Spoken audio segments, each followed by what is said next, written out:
Loan होगा, आपकी loan account एक खुलेगा, उसमें जब ये डिजिट ट्रांसफ़र होगी तो आप अगर आप ये चाहो ना कि मैं कैश निकाल लूँ बैंक से, तो कभी नहीं देगा वो कहेगा आप चेक के माध्यम से निकालिए। जब इसकी वजह कैश क्यों नहीं ले सकता? जब आपका लोन अकाउंट का अमाउंट आ गया तो कैश का लेन देन क्यों नहीं हो सकता उसमें? जी, उसका रीजन मैं आपको बता रहा हूँ। उसका रीजन ये है कि आरबीआई उतना ही पैसे बनाती है जितना आरबीआई के पास गोल्ड होता है, उससे ज़्यादा नहीं बनाती। बैंकों ने क्या किया जी, यहाँ बहुत बड़ा स्कैम कर दिया, बहुत बड़ा फ्रॉड कर दिया। इन्होंने क्या किया कि वचन खंड बदला गया नोट हमारी करेंसी पे, मैं आपको उसका भी दिखा दूंगा। पहले जो वचन खंड थे नोटों पे वो थे कि मैं धारक को 10 रुपये या 20 रुपये जितना भी था अमाउंट को on the demand to issue कर रहे थे। अब इन्होंने कर दिया कि धारक को अदा करने का वचन देता हूँ, वचन खंड ही बदल दिया गया, जो कि नाजायज है। दूसरा क्या होता है कि जब बैंकिंग सेक्टर में आरबीआई ये कहती है कि आप 90% इक्विपमेंट आपने पास रखिए और 10% मार्केट में सर्वाइव कीजिए, तो ये बैंक क्या करता है कि अगर बैंक के पास 10 लाख रुपए उसके तिजोरी में है और 10 लाख आपको लोन दे दिया, 90% बचता नहीं है। वो क्या करेगा कि 10 लाख का आपको डिजिट दे देगा अकाउंट में कि ये देखिए आपका अकाउंट में 10 लाख रुपए आ गए। अब आपने क्या करना है, वो चेक लगाना है, क्योंकि ये पूरा बैंकों का मकड़ जाल जो है ये पूरा आपस में मिले हुए हैं। इनके पास एक सॉफ्टवेयर है, जैसे ही आप चेक अगले बैंक में लगाएंगे तो उनको पता हो जाएगा कि जी ये लोन अकाउंट का है। वो जब क्लियर होगा, उनका हवा का रुपए है, हवा में उनके पास क्लियर हो जाएगा, अगले दिन आप जा करके पेमेंट लीजिए। इतने में वो क्या होता है कि ऊपर से पेमेंट इनका एडजस्टमेंट हो जाता है बाई आरबीआई।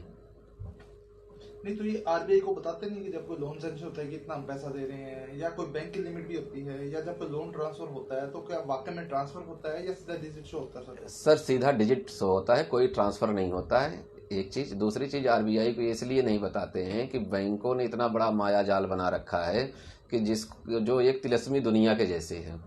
और आरबीआई के अलावा हमारे पास, मैंने जब बैंक और आरबीआई से दोनों से डाटा लिया तो आपको जान करके हैरानी होगी कि 39 लाख हजार करोड़ रुपए जो है हिंदुस्तान में ये डिजिट के खेल से चल रहा है, जो लोगों को लोन के नाम पे दिया गया। लोग अपनी जान तक दे करके लोन की अदायगी नहीं कर पा रहे हैं। 39,000 करोड़, 39 लाख हजार करोड़, इतना बड़ा अमाउंट सर्कुलेट हो रहा है डिजिट के रूप में। हाँ, जो हमें आम पब्लिक को ये पता है कि हमारे आपके जेब में जो पैसे हैं, हम ये समझ रहे हैं कि हमारा पैसे असली रुपए हैं, बट ये असली नहीं है। ये सिर्फ एक डिजिट का खेल है और एक पर्ची रसीद है, एक रसीद है, वो पैसे नहीं है सर।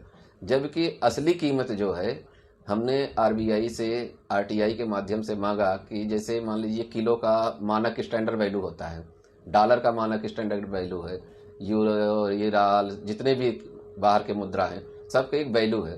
तो हमने आरबीआई से ये मांग की कि हमारे 1 रुपए का धातु स्टैंडर्ड के हिसाब से इसका मानक वैल्यू क्या है। तो आरबीआई ने हमें जानकारी दी कि आपका 1 रुपए बराबर होता है 0.777 मिलीग्राम सोना के। अब उस गोल्ड को अगर हम आज के मार्केट में कन्वर्ट करते हैं सर, तो विश्व की सबसे बड़ी करेंसी हमारे हिंदुस्तान की करेंसी है। और इस बात पे मुझे गर्व भी है। 4,817 रुपए बराबर आज का जो ये नकली रुपए हमें दे रहे हैं पर्ची, 4,817 रुपए के बराबर होता है हमारा 1 रुपए। और मैंने इसका एक्सपेरिमेंट भी किया है सर, हवा में नहीं कर रहा हूँ। अभी सरकार ने 2,000 रुपए की नोट बंद की थी, उसमें हमने कम से कम बहुत सारे लोगों से आवेदन लगवाए बैंक में जमा करके कि ये आप अपने रुपए ले लीजिए और हमें असली रुपए दे दीजिए। अभी तक कोई जवाब नहीं आया बैंक से। नहीं, कोई भी रिप्लाई नहीं आया बैंक की तरफ से? नहीं, कोई भी रिप्लाई नहीं है मेरे पास। बैंक ने रिसीविंग लिया है, मेरे पास है, कुछ लोगों ने रिसीविंग दिया है, कुछ लोगों ने बाई डाक भेजा है 2,000 रुपए जमा करा के, नोट की फोटो कॉपी और आवेदन की प्रति लगा करके दिया हुआ है। नहीं, अकाउंट में तो 2,000 रुपए आए होंगे। नहीं सर, हमने चेंज तो करना ही नहीं है। चेंज नहीं करना हमें तो 2,000 रुपए भारत सरकार ने जो बंद किया आरबीआई ने, तो वो 2,000 रुपए तो हम बैंक में जमा कर दिए और जमा करने के बाद हम करें कि हमारे असली रुपए दे दो जो मानक स्टैंडर्ड के हिसाब से बनता है। अब बैंक कैसे दे देगा? मानक स्टैंडर्ड के हिसाब से 2,000 रुपए का वैल्यू होता है 1.5 किलो सोना। कौन सा बैंक दे देगा? 1.5 किलो सोना बिल्कुल होता है जी। 1 रुपए बराबर 777 मिलीग्राम सोना के, आप कैलकुलेट कीजिए। नहीं, ये कैलकुलेशन निकली कैसे? कैसे आपने निकाली कैलकुलेशन कि 1 रुपए के बदले में आपको इतना सोना मिलेगा? कैसे जी calculation? मैं नहीं, मेरे पास डॉक्यूमेंट्स हैं जी, दस्तावेज है, मैं आपको दस्तावेज देता एक बार हूँ। दिखाइए ताकि लोग भी देख पाए। दस्तावेज हमारे पास है, आपको मैं दिखाता हूँ। 1 रुपए बराबर 777 मिलीग्राम सोना के, और ये मैं नहीं कह रहा हूँ, ये आरबीआई हमें दे रही है। तो ये मिलेगा कहाँ से? ये तो सर लड़ाई लंबी है, इसमें सारे चोर भिड़े हुए हैं जी इसमें। आरबीआई मान रहा है कि इतना सोना आपको हाँ जी मिलेगा। बिल्कुल, आरबीआई मानता है। तो फिर वो पे आउट कहाँ से होता है सोने का? सोने का पे आउट ऐसा है सर, सरकार जो है सोना देती है। जब तक सर, ये देखिए सर, इस पे मैंने मेरा नाम इसमें हिडन किया हुआ है, आप कैमरे चाहे तो उसको दिखा भी सकते हैं लोगों के। ये देखिए, नाम मैंने हिडन किया हुआ है जी। ये सारा का सारा डॉक्यूमेंट है आरबीआई की तरफ से। हाँ जी बिल्कुल। मतलब इसके अकॉर्डिंग 777 मिलीग्राम सोना मिलेगा आपको। हाँ 24 कैरेट, उसमें आगे लिखा भी है 24 कैरेट गोल्ड। 1 रुपए के बदले में। जी। तो ये फिर मिलता तो नहीं है सर? मिलता क्यों नहीं है सर, अगर हम लेने वाले बने तो मिलेगा। हर चीज संभव है सर, असंभव नाम की तो कोई चीज ही नहीं है। नहीं, तो आपने बैंक से 55 लाख का लोन दिया, उसमें क्या वजह हुई फिर की? क्योंकि फिर आपने दस्तावेज खंगालने शुरू किए, वजह क्या निकल कर आई? सर पहले हमें पता नहीं था, जी। पहले हम भी आम आदमी के जैसे घूम रहे थे, चलो जैसे भी है, बैंकों का लोन लिया है, कर्ज लिया है तो अदायगी करनी है, ये करनी है, और मैं अदायगी करते रहा। इसी बीच कोविड काल के दौरान हमारा बिजनेस ठप हो गया, और अकाउंट इन्होंने एनपीए कर दिया। एनपीए करने के बाद इन्होंने डीएम आदेश नामक फरला दे दिया, जो कि डीएम आदेश भी एक फेक ही होती है, पब्लिक को डराने के एक जरिया है जी। ऐसा कुछ नहीं है, न किसी डीसी के पास कोई पावर है कि वो किसी के मकान में ताला लगवा दे, सिवाय कोर्ट को छोड़ करके। जी। और ये क्या करते हैं जी, डीसी ऑर्डर लेकर के हमारी जब प्रॉपर्टी सील कर दी है, मैं इनसे कोऑपरेट किया और इनके कहने के अनुसार मैंने 7,20,000 रुपए अकाउंट में डाल करके भी मतलब सेटलमेंट करने की भी कोशिश की। लेकिन इन्होंने जब मेरी नहीं सुनी, तब मैं बैंकिंग सेक्टर में घुसा जी, बैंकिंग सेक्टर में। और मैं आपको बता दूं कि अभी मैं आपके सामने बताऊंगा तो शायद यू कांट बिलीव इट कि बैंकिंग में इतनी भी चीजें होती हैं। जैसे सबसे पहले मैंने बैंक में मिला, बैंक से मिलने के बाद फिर मैं फाइनेंस मंत्रालय में गया, फाइनेंस मंत्रालय के बाद फिर मैं कोर बैंकिंग सिस्टम होता है इनका। कोर बैंकिंग सिस्टम ये होता है सर कि जो सारे बैंक होते हैं ना, इनका एक, जैसे आप मान लीजिए सीए वाला सिस्टम है, वैसे कोर बैंकिंग होता है। कोर बैंकिंग से मैंने इनका पूरा सिस्टम निकाला। उसके बाद मैं आरबीआई में, आरबीआई के बाद फिर एक उससे भी आगे एक शाखा है इनकी, आरकाई। आरकाई का कोई नाम ही नहीं सुना होगा। आरकाई में भी जब हम पहुंचे, पुणे आरकाई और दिल्ली आरकाई में जब हमने सारा दस्तावेज खंगाले हमारे कुछ सहयोगियों के साथ में, खंगालने के बाद जब मुझे ये सारे दस्तावेज मिले, तब मुझे जाकर के ये पता चला कि हमारे साथ तो बहुत बड़ा स्कैम हो गया। और ये मैं नहीं कह रहा हूँ, ये हमारे पास जो दस्तावेज हैं, अगर मैंने तो सीधा सीधा बैंक से सवाल पूछा है, जिसलिए मैंने धरना दिया था, जो वीडियो वायरल हो रही, जिसके मद्देनजर आप आए हैं हमारे पास। हमने तो सीधा सीधा इनसे 2 ही सवाल पूछे थे सर, कि आप मुझे सिर्फ ये बता दो, पैसे देने के लिए मैं मना नहीं करता हूँ, पैसे मैं दूंगा, वैध रुपए में दूंगा। मैंने इनको ये भी कहा कि मैं वैध रुपए में देने के लिए पाबंद हो, जितने आपके बनते उतने दूंगा, लेकिन आप सिर्फ हमें ये बता दो कि आपने मुझे असली रुपए दिए हो या नकली रुपए दिए हो। सिंपल सा सवाल है। बैंक अगर 119 साइन लेकर के हमें लोन देता है, तो क्या एक साइन करके मुझे जवाब नहीं दे सकता है कि आपको मैंने असली दिया, आपको मैंने नकली दिया, आपको मैंने डिजिट में दिया? बैंक पास जवाब नहीं है। अगर बैंक के पास जवाब नहीं, तो जैसे मुझे डिजिट शो कर दिया मेरे खाते में, वैसे अपना डिजिट ही बनाना है उनको, डिजिट डालने खाते में, हमारा खेड़ा छोड़ दे। लेकिन अब ये लड़ाई मैं इसलिए लड़ूंगा सर, क्योंकि मैंने 36 लाख रुपए के लगभग हमने रीपेमेंट किया हुआ है। अब बैंक अगर हमें असली करेंसी देता है तो मेरे अरबों रुपए निकलते हैं, और अगर नकली करेंसी देता है तो बैंक जाएगा जेल। नहीं, अरबों रुपए कैसे निकलते हैं? असली करेंसी आपको देता है तो? जी बिल्कुल। बाकी पेमेंट कैश में दी जाए आपको? नहीं, कैश में नहीं जी, हमें बैंक लिखित में देते कि आपको असली करेंसी देते, फिर मैं क्लेम मैं करूंगा बैंक से, बैंक मुझे देगा। 2017 में मैंने लोन लिया था। 2017 में मानक स्टैंडर्ड जो होता है मोहित जी, वो कभी छेड़ा नहीं जाता है। यूनिवर्सल मानक स्टैंडर्ड जो होता है कभी नहीं छेड़ा जाता। जैसे अगर 1 फुट में 12 इंच यहाँ होता है, हिंदुस्तान में होता है ना, तो अमेरिका में जाओगे तो भी 1 फुट में 12 इंच ही होगा। वो ये नहीं है कि वहां पे 11 इंच में हो जाएगा। 24 घंटे हिंदुस्तान में होता है एक दिन में, 24 घंटे अमेरिका में भी होता है। ऐसा नहीं, मानक यूनिवर्सल मानक स्टैंडर्ड कभी छेड़ा नहीं जाता है। हाँ, अप डाउन हो सकता है। जैसे मान लीजिए मैंने 2017 में मैंने लोन लिया था, अब 2017 के हिसाब से अगर हमें ये कहते हैं कि हमने असली करेंसी में आपसे डील की है, तो 2017 में जो गोल्ड का रेट था, मानक स्टैंडर्ड तो मेरा वही 7.777 रहेगा ना, 777 मिलीग्राम सोना है मानक स्टैंडर्ड, तो हम उस मानक स्टैंडर्ड को कैलकुलेट कर लेंगे। 2017 का जो गोल्ड रेट था उसके अकॉर्डिंग आ जाओ। आपका जो इंटरेस्ट है वो लीजिए मुझसे, मैं मना नहीं कर रहा हूँ, मैं तो देने के लिए तैयार हूँ।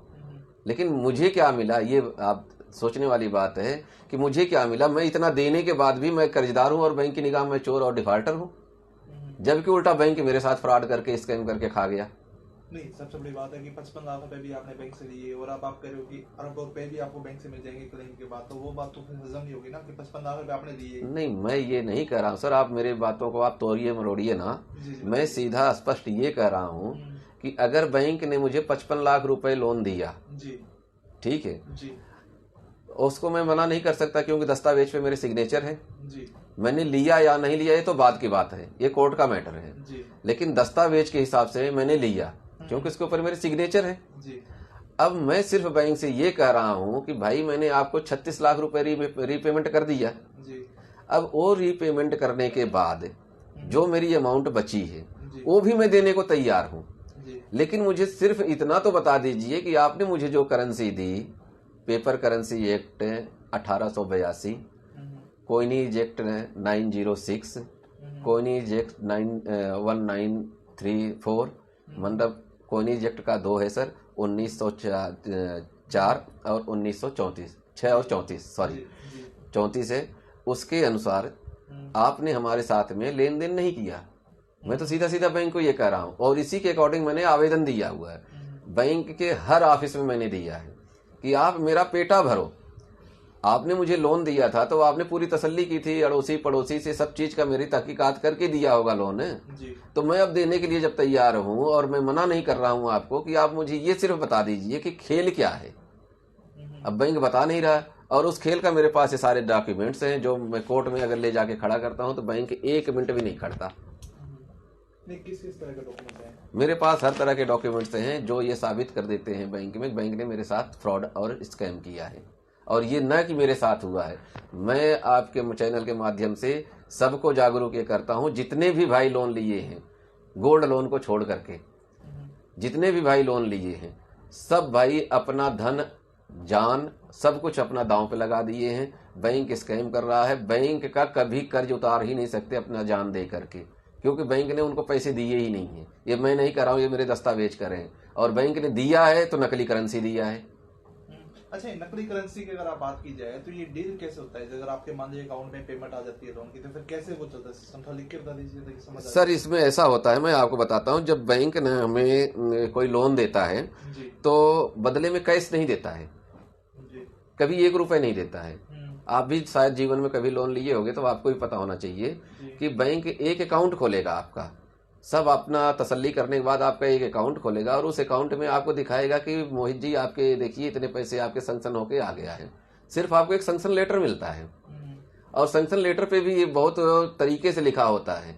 आप उसको सैंक्शन लेटर को भी आप पढ़ना, वो लीगल लैंग्वेज में नहीं होता है, उसको ये कहते हैं बैंकिंग लैंग्वेज। इनका बैंकिंग का हर चीज अलग ही होता है, जैसे लीगल लैंग्वेज होता है, बैंकिंग लैंग्वेज होता है, ऐसे देसी लैंग्वेज होता है, तो उस हिसाब से इनका एक अलग लैंग्वेज होता है, गोल मोल जिसको कहते हैं। अब वो आपको डिजिट दिखा दिए अकाउंट में, डिजिट देखने के बाद आप तो खुश हो गए जी मेरे 10 लाख रुपए मैंने लोन ले लिया, आ गया। ट्रांसफर नहीं हुआ खाते? नहीं, वो ट्रांसफर कैसे होगा सर, पॉसिबल ही नहीं है ये। जब बैंक लोन अकाउंट खोलता है तो बैंक के ही खाते से वो ट्रांसफर होते होंगे। आप एक काम कीजिए, इसका सिंपल सा आपको मैं आपको बता देता हूँ। आप एक लोन लिए, जिस दिन आपने लोन लिया, मान लीजिए आपने आज 22 तारीख है, 22 तारीख को आप लोन ले रहे हैं, आप एक काम कीजिए, बैंक से आप सिर्फ 2 दस्तावेज मांग लीजिए, आपको सारा खेल खत्म समझ में आ जाएगा। आप ये मांग लीजिए कि आपकी 21 तारीख को क्लोजिंग बैलेंस क्या था। बैंक भी एक बिजनेसमैन है, एक व्यापारी की दुकान है, तो उसके पास भी तो कैश आता है, तो उसके पास भी तो लेखा जोखा होता है ना, एक पैसे का होता है। उससे कह दो कि आपका 21 तारीख का जब बैंक बंद हुआ था क्लोजिंग अमाउंट आपका क्या था और 22 तारीख का ओपनिंग अमाउंट क्या है। ये 2 चीज आपके पास आ जाएगी। जाहिर सी बात है, जैसे 21 तारीख को अगर मान लो 50 लाख रुपए बैंक का क्लोजिंग अमाउंट था तो 22 तारीख को बैंक खुलेगा तो 50 लाख ही होगा। जी। अब उसमें हम ये मान लेते हैं कि 5 लाख रुपए पब्लिक के आगे जमा हो गए और 10 लाख रुपए पब्लिक के निकल गए। पब्लिक भी तो पैसे डालती निकालती है ना जी।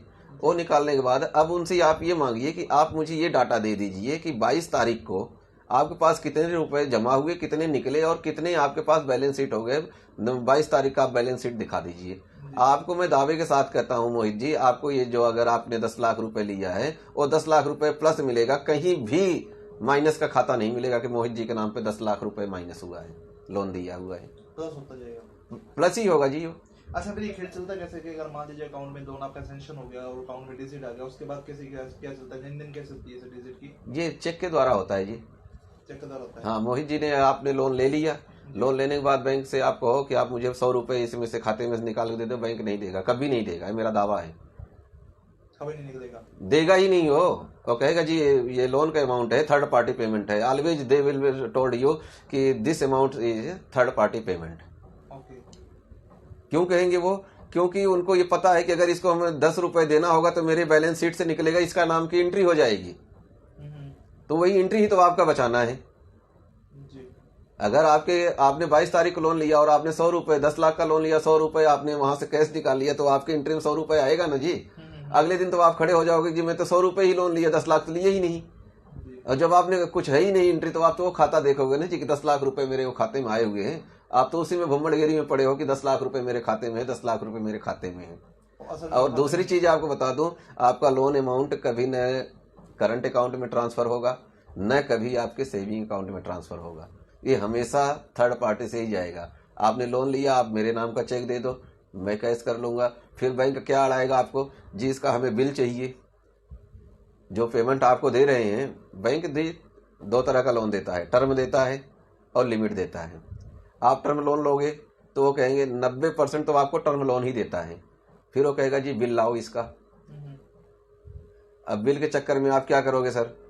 100 रुपए देगा नहीं आपको, आप वहीं घूम गए ना कि हम बिल ला के देना पड़ेगा भाई। फिर आप सेटिंग करोगे मार्केटिंग में, भाई फला आदमी के पास खाते में डलवाएंगे, उससे लेंगे। अब वो चेक लगाएगा, वो 3 दिन 4 दिन बाद जब उसका चेक क्लियर होगा, तब वो कहीं आपको टैक्स काट करके बिल वगैरह दे करके दे दे तो दे दे। चेक सेम डे क्लियर नहीं होता सर, ये कभी भी नहीं होता जी, कभी नहीं होता। चेक हमेशा 72 घंटे में क्लियर होता है। अगर सेम ब्रांच है, सेम बैंक है, तो भी 24 घंटे लेता ही लेता। तो राशि तो उसी दिन आ जाती होगी खाते में जिस दिन चेक क्लियर होता है?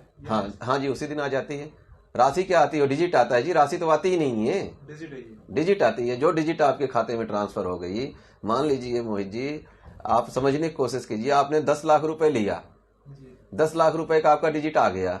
अब 10 लाख रुपए में से आपने 2 लाख रुपए का डिजिट भर के चेक में मुझे दे दिया, मैं अपने खाते में लगा दिया, तो मेरे खाते में भी वो डिजिट आ जाएगा। क्यों? ये सिस्टम है इनका जो सारे बैंक है ना जी, सारे बैंकों का एक सिस्टम है। वो सिस्टम है इनका एक सॉफ्टवेयर जो कोर बैंकिंग के जरिए चलता है ये। अब वो कोर बैंकिंग जैसे ही आप चेक डालोगे ना, तो इनको पता हो जाएगा कि ये लोन अकाउंट है। इनमें कोड होता है, जो अकाउंट होते हैं ना बैंक के, हमेशा 10 या 11 डिजिट के होते हैं। 4 डिजिट होता है उसका बैंक का, 2 डिजिट होता है कस्टमर का, ऐसे ऐसे करके उसमें होता है। बहुत सारी चीजें होती हैं। वो कभी आपको ऐसे आप करोगे तो बहुत लंबा हो जाएगा इंटरव्यू। तो उसमें सारी चीजें होती हैं जो चेक के ऊपर नंबर लिखा होता है, और उसी नंबर से वो ट्रैक कर लेते हैं कि ये हवा वाले रुपए का चेक है। हवा वाले रुपए? हाँ जी, बैंक हवा में ही छापता है रुपए जी। कुल मिलाकर अगर आज आपको बैंक आपके सवालों का जवाब दे तो आप अरबों रुपए के मालिक हो? अरबों नहीं जी, अगर बैंक आज हमें जवाब देता है जी, तो मेरा 110 अरब रुपए निकलता है बैंक के पास। 110 अरब जी, 110 अरब 65 करोड़ 75 लाख 60,618 रुपए निकलते हैं मेरे। 55 लाख के बदले? बिल्कुल जी। या 55-36 तो आप भर ही चुके हो? नहीं, 55 मेरे दोनों हाथ में है सर। अगर बैंक ये कह देता है कि मैंने नकली करेंसी दी है, तो फिर मेरे से मांगता क्यों है? मेरा दावा तो बन गया ना, मैंने 36 लाख रुपए आपको दिए हैं भाई, वापस करो। वो वापस करो, तो मैं अपने मानक स्टैंडर्ड में लूंगा। अगर बैंक ये कह देता है कि मैंने जी आपको रियल करेंसी में दी है, तो रियल करेंसी में आपने मुझे 40 लाख का सैंक्शन किया है, तो रियल करेंसी 2017 में क्या रेट था गोल्ड, उसके अकॉर्डिंग मेरे अकाउंट में पैसे आए, तो मैं तो जायज हूं, मैं नाजायज नहीं हूं सर, मेरा निकलेगा। फिर अब मैं बैंक को देने के लिए तैयार हूं। कितना हो जाएगा बैंक का? 50% हो जाएगा, 60% हो जाएगा, 80% भी ले लेगा बैंक, तो भी मेरे पास अरबों में आएगा सर। ये लड़ाई लड़ूंगा मैं। अब सबसे बड़ी बात ये आ जाती है, सिर्फ 55 लाख रुपए जो आपके चेक के माध्यम से किसी के पास ट्रांसफर हुए हैं, चाहे आपने यूज किए हैं, चाहे चेक के माध्यम से आपने लेन देन किया है, वो 55 लाख रुपए कहाँ गया? वो आपने लोगों को दिया होगा यूजिंग के लिए। नहीं, मैं ये नहीं कह रहा हूँ कि बैंक ने यूज नहीं कराया या मैंने यूज नहीं किया या बैंक ने नहीं दिया। मैं तो कह रहा हूँ सरेआम कि बैंक ने उस टाइम हमें पता नहीं था, बैंक ने हमें डिजिट दिया था, वो डिजिट का खेल में खेल गया अनजाने में। अब मुझे पता हो गया, फंस तो मैं यहाँ गया ना। अगर मुझे किसी चीज का पता है और मैं जानबूझ करके क्राइम करूं तो मैं ज्यादा गुनहगार हूं। जब तक मुझे इस चीज का पता नहीं था कि ये क्राइम नहीं है, तब तक मैंने अपना काम किया। अब मुझे पता है कि ये क्राइम है तो मैं तो फंस गया दोनों तरफ से। मैं कैसे किस तरीके से बैंक को करूं, आपको दिखाता हूं। मैं इनका बहुत सारी चीजें हैं मेरे पास जो छोटी छोटी हैं और आम आदमी आपके चैनल के माध्यम से बहुत जल्द समझ जाए, इसलिए आपको दिखाता हूं। ये देखिए मेरे पास एक नोट है, ये 1967 का है, ये 10 रुपए का है जी। ये देखिए आप। और ये लक्ष्मीकांत झा जी उस टाइम पे गवर्नर हुआ करते थे, उनके सिग्नेचर भी हैं। हाँ जी, ये लीजिए, समझ आ जाए नोट पे क्या लिखा हुआ। देखिए जी, इसमें लक्ष्मीकांत झा जी का सिग्नेचर है, जो 1967 में आरबीआई के गवर्नर थे। तो इस नोट के माध्यम से आप क्या अब मैं आपको बता रहा हूँ जी। अभी आपको नकली नोट का मैं खुलासा कर देता हूँ, नकली नोट कैसे है, इस नोट के माध्यम से करूंगा मैं जी। अब इस नोट पे आप देखिए, इस पे लिखा हुआ है कि ऑफिस ऑफ इशू। इस नोट पे ये लिखा है कि ये 10 रुपए का रिसीप्ट, पर्ची, नोट जो भी आप कह लो। ये अब जो आपके सामने नोट में दिखा रहा हूं, ये है आज का नोट। ये देखिए, इस नोट पे लिखा है, मैं धारक को 20 रुपए अदा करने का वचन देता हूं। अब ये 20 रुपए अदा कौन करेगा? जिसके पास नोट है। कैसे अदा करेगा जी? ये तो पर्ची हो गई सर जी। मैं तो इसको कह रहा हूं कि ये पर्ची है, ये नोट नहीं है सर, ये पर्ची है। अगर मेरी बातों में दम नहीं है तो सरकार और प्रशासन, बैंक मेरे ऊपर एफआईआर दर्ज करके मुझे अंदर कर दे। मैं तो सरेआम कह रहा हूं ना, भारत की करेंसी के लिए कह रहा हूं ना। ये देशद्रोह का मुकदमा भी बनता है सर इस पे, लेकिन मेरे पास तथ्य है, इसलिए मैं ये चीज बोल रहा हूं। ये वचन खंड किसी का बदला ही नहीं जा सकता। अगर आपने एफिडेविट दे, मैं इसके विषय में आपको बता दूं, मैंने राष्ट्रपति मुर्मू जी के पास भी आरटीआई लगा करके लिया कि रिजर्व बैंक के वचन खंड को कौन बदल सकता है। एमपी, एमएलए, राष्ट्रपति, प्रधानमंत्री, कोई, तो उन्होंने ये स्पष्ट लिख के दिया हुआ है कि वचन खंड बदलने का किसी के पास कोई राइट ही नहीं है, अधिकार ही नहीं है। ये कैसे बदला गया?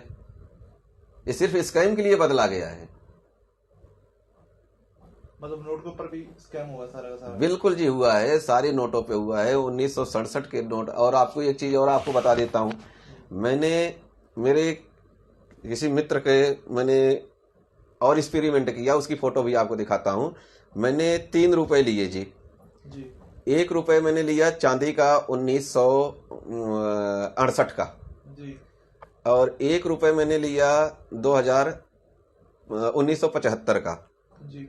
और 1 रुपए लिया अब वाला जो छोटा सा सिक्का आ रहा है। तीनों रुपए लेके हमने बैंक में जमा किया, तो बैंक ने उस तीनों रुपए को कंसीडर किया 3 रुपए में, जबकि 80 रुपए जो चांदी वाला सिक्का है उसका मार्केट में वैल्यू बनता है 120 रुपए।